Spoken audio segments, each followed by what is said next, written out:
Okay guys, I'm out here in the deep woods, snowing, and I'm exploring using the Explorer. It's really good that I can use the hour hand to as a compass, because this location is pretty remote and I hate to get lost.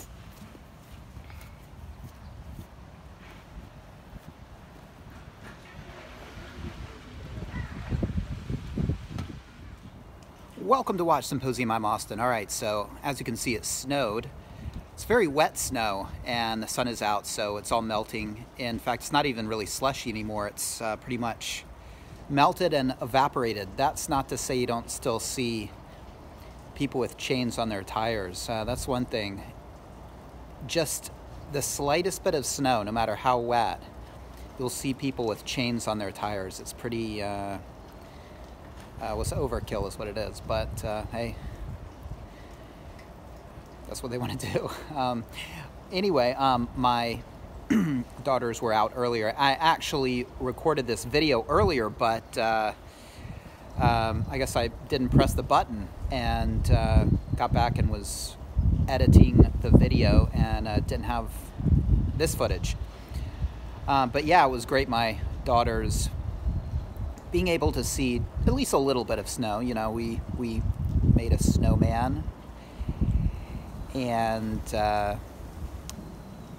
played with the snow a little bit, had a snowball fight, even though it was mainly me getting hit with snow, which is cool. So let's talk about some kind of a follow-up video from yesterday. I want to talk a little bit more about quartz, just quartz in general.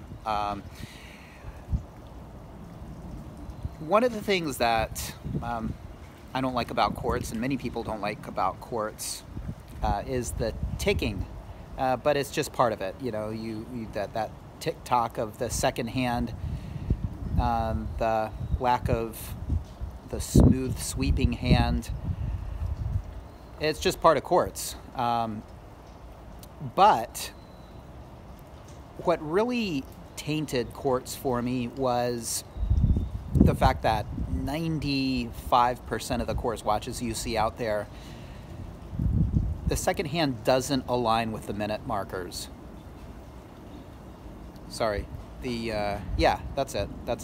The second hand doesn't align with the minute markers, meaning as it's going around ticking, falls somewhere in between. It's just indicative of a cheap quartz watch, and that's one area that Seiko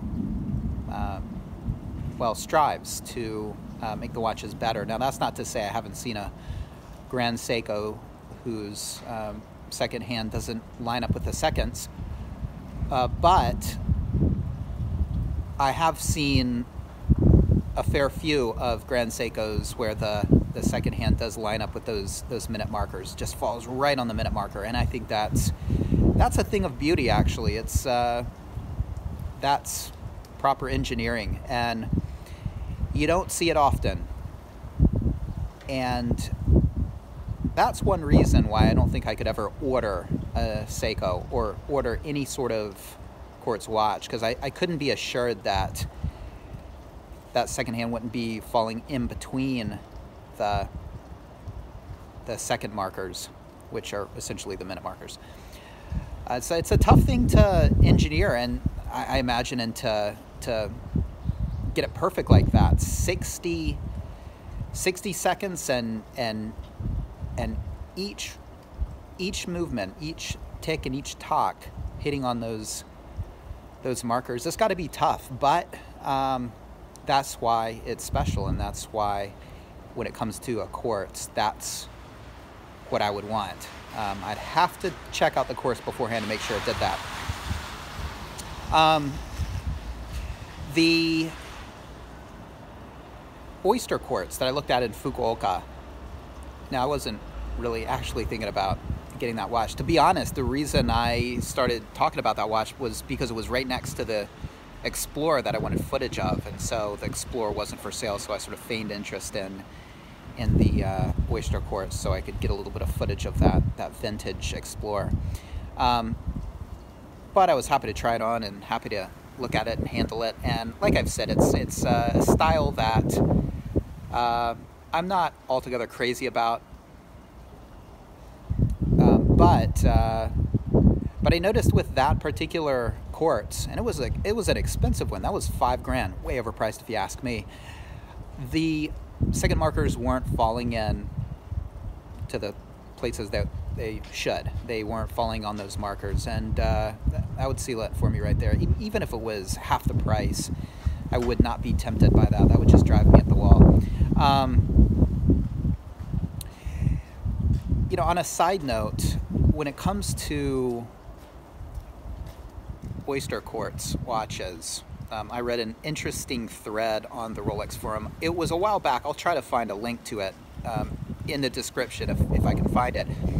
And a gentleman was thinking about getting an Oyster Quartz, but he was worried about services in the future. And that's the thing. We don't know how many of those movements Rolex has. They're not making any more, and once they go, they're gone. And quartz is one of those things that,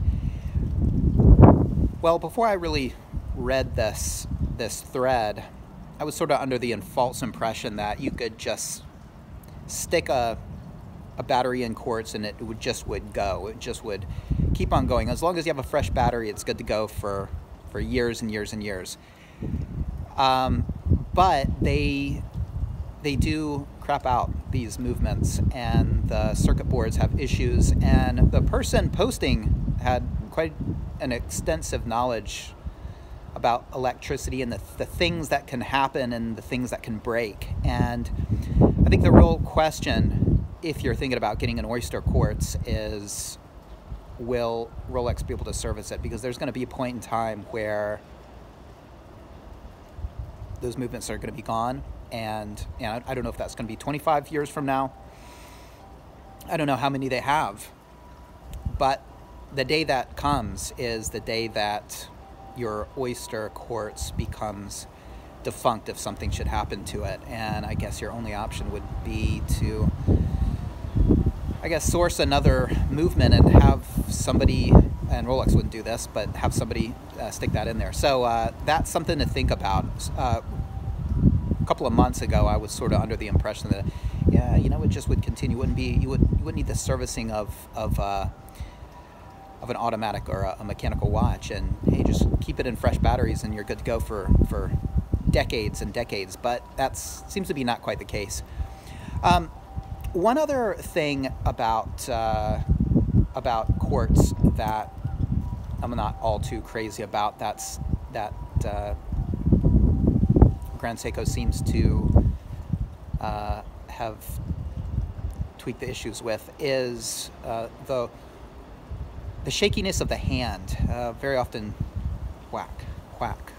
This it'll jump forward and shake, and it's an unpleasant thing to see.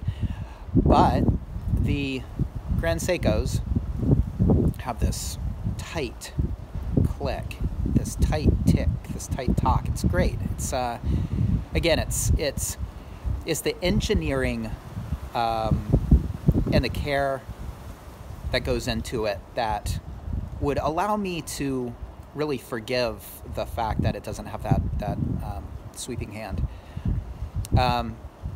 Will I ever really get one? Probably not. Probably not. Partially, it's just I just don't know when I would use it. I really just don't know when I would use it. I've got the Casio for sort of that situation where I just need a watch on my wrist, and it's not like I would start taking the GS to the sports club, because I'm in situations where I leave my Casio outside of the pool. You can't take it in the pool. And I take it to the pool side. I just leave it on the side of the pool. Would a Grand Seiko be okay sitting on the side of a pool in Japan?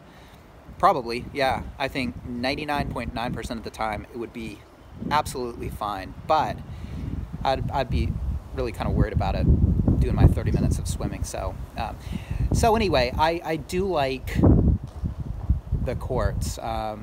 I do like the Grand Seiko Quartz, but I don't see it in the cards for me, ever.